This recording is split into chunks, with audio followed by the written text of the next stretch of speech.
Hello दोस्तों, हम सभी जानते हैं कि समय निरंतर चलने वाली प्रक्रिया है और हम समय को रोक या बदल नहीं सकते। लेकिन क्या हम समय में भविष्य या भूतकाल में जा सकते हैं? यह एक ऐसा सवाल है जिसे ढूंढने के लिए वैज्ञानिकों ने सालों रिसर्च की है और इन रिसर्च पर अरबों डॉलर खर्च कर चुके हैं। लेकिन आज भी वैज्ञानिक इसी गुत्थी में उलझे हुए हैं कि क्या वाकई टाइम ट्रेवल जैसी कोई चीज होती है। इसी बीच कई ऐसे लोग भी हैं जो समय समय पर यह दावा करते रहे हैं कि टाइम ट्रेवल पॉसिबल है और कई बार टाइम ट्रेवल होने का सबूत लोगों के सामने लाते रहते हैं।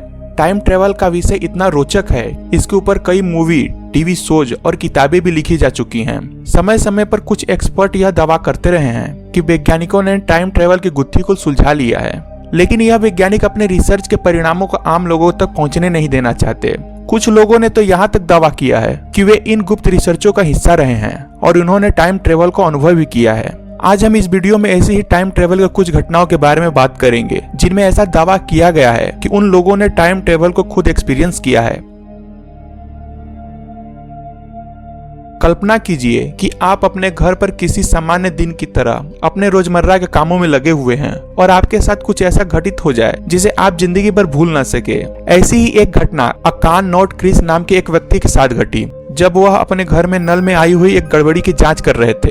पानी की रिसाव को चेक करने के लिए वह पानी के पाइप वाले कैबिनेट में रेंगते हुए आगे बढ़े। जैसे जैसे वह आगे बढ़ते गए, कैबिनेट का रास्ता और बढ़ता हुआ महसूस होने लगा और उस टनल के अंत में एक चमकदार रोशनी दिखाई दी और उन्होंने उस रोशनी का पीछा करने का फैसला किया। जब वह उस रोशनी से उस टनल के दूसरे छोर पर पहुंचे तब उन्हें एहसास हुआ कि वे फ्यूचर में पहुंच चुके हैं। एक इंटरव्यू में अकान ने दावा किया है कि उनके किचन के पाइप के अंदर एक वर्म होल था जिसके द्वारा वह सन 2042 में पहुंच चुके थे। वहां वह भविष्य के अकान यानी खुद से मिले। तब वो 72 साल के हो चुके थे और उन्होंने भविष्य के अकान से कुछ ऐसी पर्सनल बातें शेयर की जो सिर्फ अकान को ही मालूम थी। और अकान ने भविष्य के अकान के हाथ पर बने टैटू को भी कंपेयर किया जो कि हूबहू उनके हाथ पर बने टैटू जैसा ही था और इस घटना को उन्होंने एक वीडियो में भी फिल्माया। बहुत से लोगों ने इस घटना को सिरे से नकार दिया, लेकिन अकान का कहना है कि लोग चाहे उन्हें झूठा कहें, लेकिन उन्होंने इस अविश्वसनीय घटना को खुद महसूस किया है और उन्हें लोगों की बातों से कोई फर्क नहीं पड़ता।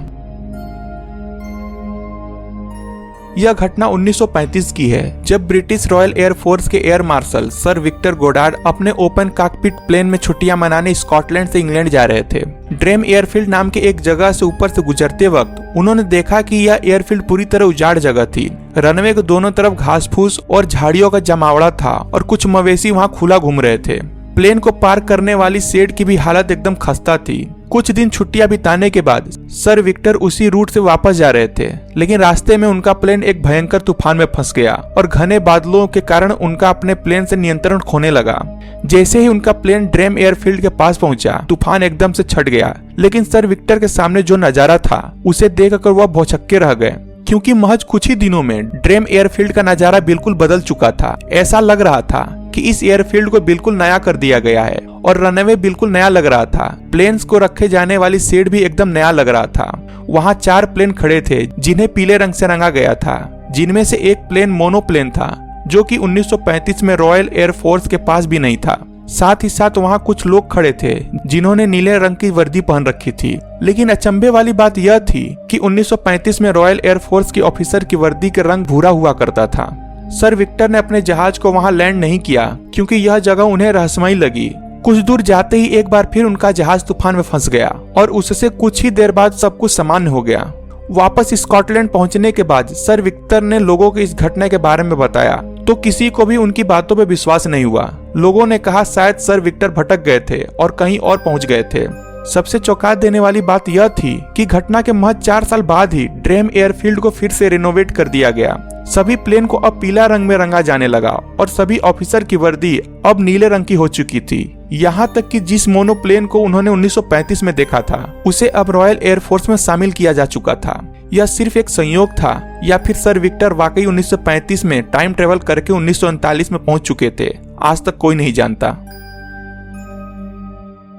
सन 1943 में यूएस नेवी ने अपने एक यूएस अल्ट्रीज जहाज पर एक्सपेरिमेंट किया जिसका मकसद एक ऐसी तकनीक को विकसित करना था जिसकी मदद से यूएस नेवी अपने किसी भी जहाज को बिना किसी रडार और सुनार के पकड़ में आए बिना एक जगह से दूसरी जगह तक पहुंच सके। इस एक्सपेरिमेंट को फिलाडेल्फिया नेवी यार्ड में किया गया था। ऐसा माना जाता है कि उस एक्सपेरिमेंट में यूएस नेवी काफी हद तक कामयाब भी हुई थी, क्योंकि वह जहाज फिलाडेल्फिया से तो गायब हो गया था, लेकिन यह जहाज टेलीपोर्ट होकर वर्जीनिया में पहुंच चुका था।